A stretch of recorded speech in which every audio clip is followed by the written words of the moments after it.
Welcome to the Miller Report. Today we have an amazing interview. I think I stalked this guy for like 3 weeks because I just had to talk to him. If you're following the New York election and you listen to Governor Cuomo, he has a famous saying. He says this on all the campaign trails. If Mondami wins, there'll be no more flights to Miami. So today I am pleased to talk to the mayor of Miami. He's been the mayor since 2017, and he was reelected in 2021 with a huge turnout and majority. So let's welcome Mayor Francis Suarez to the Miller Report. Thank you. Thank you for letting me do this and letting me stalk you. You have been stalking me. You were effective. And it's, I think, sort of poetic justice or maybe, God's will that this actually is happening the day before the election, because it's my last chance to warn New Yorkers from making a monumental mistake, which, by the way, as you've said, is probably going to inure to the benefit of Miami at some level. But it is honestly the worst thing that New Yorkers can do. And there are many, many examples throughout history that make it a very easy thing for me to say. We're going to get into that after, because I really do want to hear about your cautionary position on this. But let's stay on real estate in Miami right now, because so many people are interested. And myself, I am about to sign a contract. So I don't want to leave New York. I never bet against New York, but I'm looking at it. So this is what I want to ask you. From 2019 to 2024, the price for a single-family home in Miami rose by, correct me if I'm wrong, 48%. 48%. That's phenomenal. Yeah. So, and what people don't talk about is we are number one. This is a stat that I just saw recently, because they talk a lot about rental prices here, as they do across America, right? And the increase, the Biden inflation increases in rental prices. What they don't talk about is we're number one in the nation. This is a crazy statistic. 45% of property owners don't have a mortgage. Okay. They've paid off their mortgage. So we're the number one community in America where people have essentially realized the American dream, myself included, by the way, of owning their home without a mortgage. So it's the largest ecosystem in America that has that. And I think that never gets told for whatever reason. I don't know why no one says that. It's funny you say that. I own a real estate company here in New York, Empire State Properties, and I don't even accept contracts if you need a mortgage. So New York used to be the capital, and I think we've all moved. How are prices now? What are you seeing now, Mayor? Well, I think you hit the nail on the head. I think what's happening now is people are starting to price in the Mondami win, unfortunately. And so people are rushing to put contracts on houses. And I think it's only going to get worse. If likely it looks like he may win, you're talking about anyone from the Jewish faith, anyone who's high net worth, are people who are potentially not going to feel comfortable living in New York. His solution to the problems are to just take more money from the wealthy and give it to others. And I think that is the classic socialist communist model. It's never worked in the history of humanity. It's never going to work in the history of humanity. It sounds good. It's a very easy sell. Very easy sell, right? It's very easy because we know that society is an inverted pyramid. Every single city, every single place in the world is an inverted pyramid. There's less wealthy people on top, and there's more people, who are in a more impoverished state on the bottom. That's just simple math. It's not complicated. That is in every single ecosystem in the world. Now, what happens in the ones that promise equality, communism or socialism, right? They're all flat, right? But they're not flat on top. They're not even flat in the middle. They're flat on the bottom. So what they've gotten is equal misery. They've gotten equal poverty, and they've gotten equal repression. And then there's a very, very small sliver of people on the top that are ultra wealthy. So you talk about Nicolás Maduro, you're talking about Venezuela, which was one of the richest countries in the hemisphere. Now 90% of the people live below the poverty level. He's a narco trafficker, billionaire. Fidel Castro famously lived in an island, and then he would put on his military fatigues when he would speak in public, right? And make it seem like he's an everyday man, a man of the people. He was a billionaire. And so that's what happens. These people rob the wealth of their communities. In the case of American socialism and American democracy, what happens is you have defund police movements, you have no cash bail, right? All this nonsense that creates a disordered society, which is what the communists want, by the way. I guarantee you they are laughing all the way to the bank right now, seeing this unfold because they know that the easiest way to attack American democracy and American capitalism and American prosperity is to do it by this ideology, which is so easy to sell. You know, that's a lot to untangle, but Sorry. just no, we're going to get this out. But if you just talk about the billionaires that are paying 50% of the taxes here in New York, which is 1% of the people, those people could leave. The millionaires, the billionaires, they'll come to Miami. They're shooting themselves in the foot because the people that are voting for this guy are going to be the ones left paying the price. So absolutely. And if if you look at the numbers actually carefully, New Yorkers are actually paying over 50% of their income in taxes. So what does that mean for you? Think about this. You have a partner in your business right now, which is the government. And the government is the majority partner because you're paying more than 50% of your wages to the government. And you have very little say in what your majority partner does, right? You're not getting a premium quality of life. You're not getting a premium safety. You're not getting premium education. So what are you getting for this 54% that you're paying for, right? On top of everything else. So it's really depressing is what it is. And it's discouraging. And it doesn't incentivize people to be productive. So that's what happens in a communist country. In Miami, the highest tax bracket in the federal tax system is 37%. So you pay zero state taxes. I've lowered city property taxes to the lowest level millage rate, percentage rate ever in history. So what have we seen? We've seen massive increases in values. Why? Because we have a ton of demand. People want to come here from other parts of the country and other parts of the world. So I know a lot of millionaires and billionaires are going to Miami. What are you doing about the affordable housing? Average person that needs to come there, the police, the firemen, the sanitation, the average worker. How are you providing for that?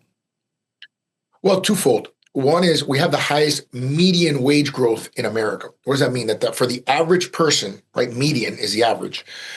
We have grown their wages more than anyone else. So the everyday person that you just described is getting higher pay raises because of our prosperity than anywhere else.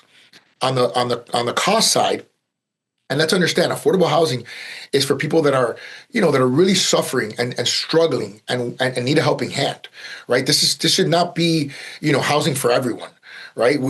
We should have an ecosystem where people can afford to live in it, in a median priced home, or thankfully or hopefully, do well enough to be able to afford a nicer home, right? But for those who can't, we have built more affordable housing in my tenure as mayor than in any other tenure and any other 8-year period in the history of the city. So we've done about 3,600 units. We now have about 2,200 more in the pipeline. So it'll be, close to 6,000 units built in a short period of time. Of course, you can always get more and accept more and do more, right? I mean, there's never, with affordable housing, it's one of these things. It's like water. You can never have enough of it, right? But we're doing a great job, and we don't get enough credit for it, to be honest.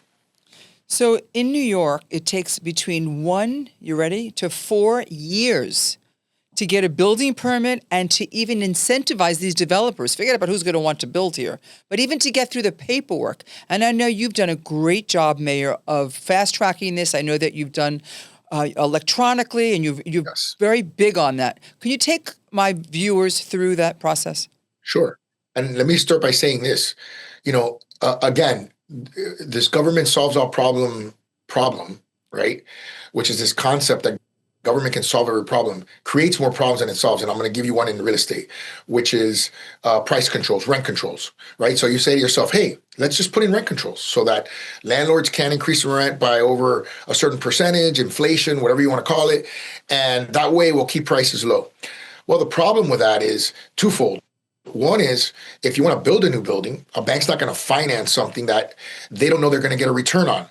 And if you have an older building that you have to recapitalize, you have to, because even in Miami and in other parts of the country, after 40, 50 years, you got to put a massive investment into the building to make sure that it can last another 40 to 50 years. Let me just freeze the rent. Yeah. So what happens is a bank's not going to lend. So then what ends up happening? The building becomes condemned because you can't fix it, because no one's going to lend you the money to fix it, and no one's going to put in their own money if you're not going to get a return.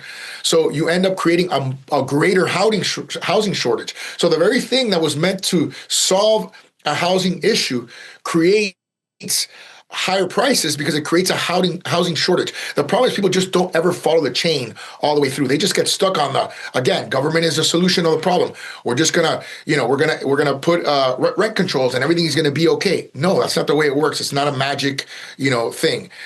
So I think it's important for people to understand that.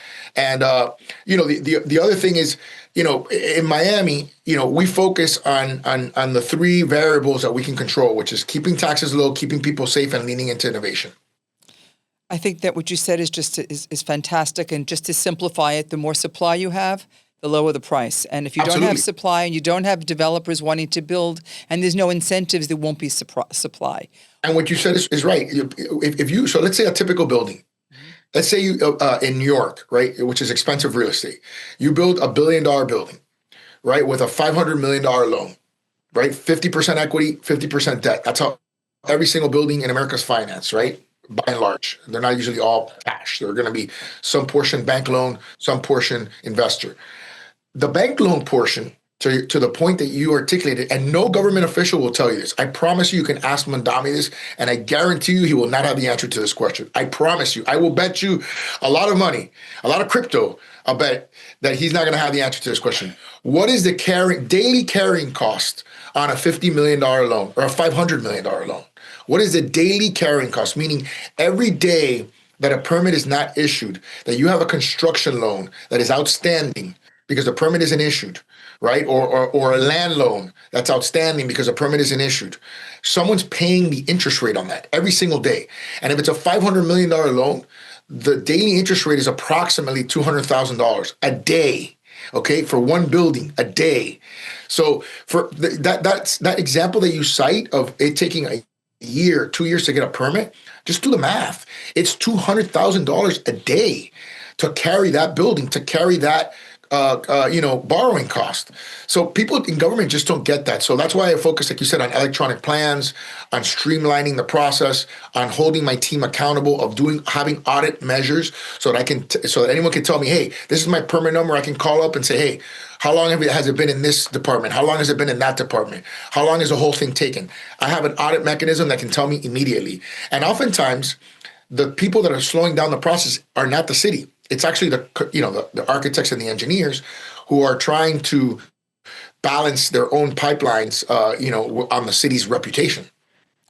Well, that's very refreshing. It sounds like capitalism to me. Now Yep. the landlords have become the enemy. I understand 75,000 people left New York last year just to come to Miami. How are you preparing? Like, what are you doing right now for hospitals, schools, roads? Take us through that. Yeah. Well, we have the ability to grow 10x. So the delta between what's built and what can be built is a 10 to 1 multiple. So on the building side, we just continue to build. On the infrastructure, when we build, we obviously create adequate infrastructure for that building. We're right now in the process of building $1 billion interchange. We call the 395. It actually has this really cool artistic feature which will redefine downtown, and it looks almost like a spider. Very cool. And then, and so that's going to expand capacity.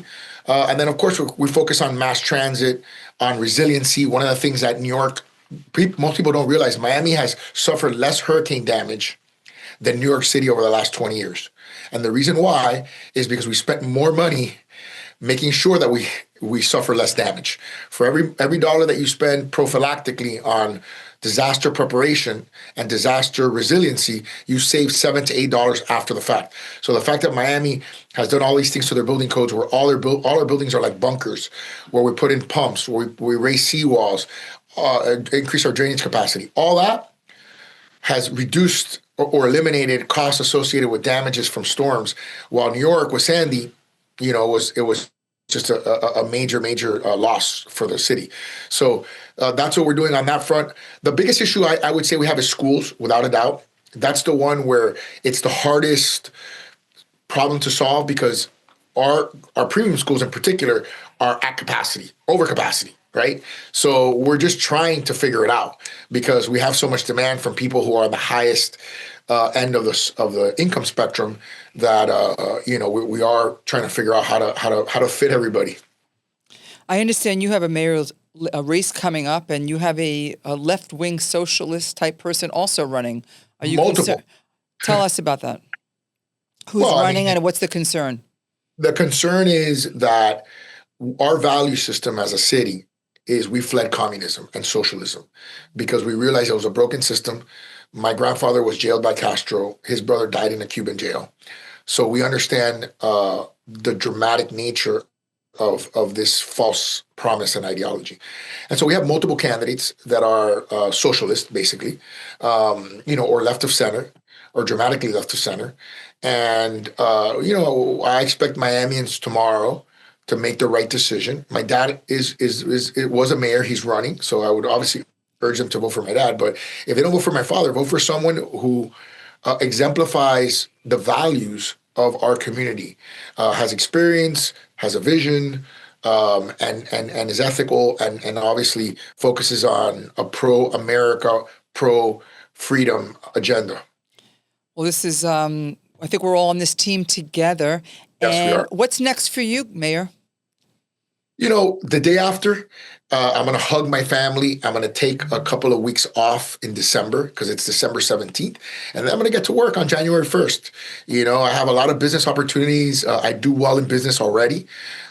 I do a lot of stuff overseas, particularly in the Middle East, and I'm excited about expanding that part of my portfolio. I might get involved in real estate, which I've avoided largely during my mayoralty. I may do some government work. We'll see, depending on what comes in the door. But I'm very blessed. I work for a great law firm called Quinn Emanuel. It's a global law firm that's litigation only. I do some private equity stuff. I consult for companies. I sit an advisor to a couple companies. And I do some events like the America Business Forum that we're doing this week, where we have some of the most special people on the planet coming to tell their stories of how they achieve success, oftentimes in one generation, the American story. Well, thank you so much. I won't take any more of your time. And I'm going to Thank get you, this Suzanne. out, and hopefully people will make common sense decisions. Everybody's got to get out and vote. And Amen. thank you for coming on the Miller Report. And I can't wait to meet you in person. Thank you. Ditto. Bye-bye.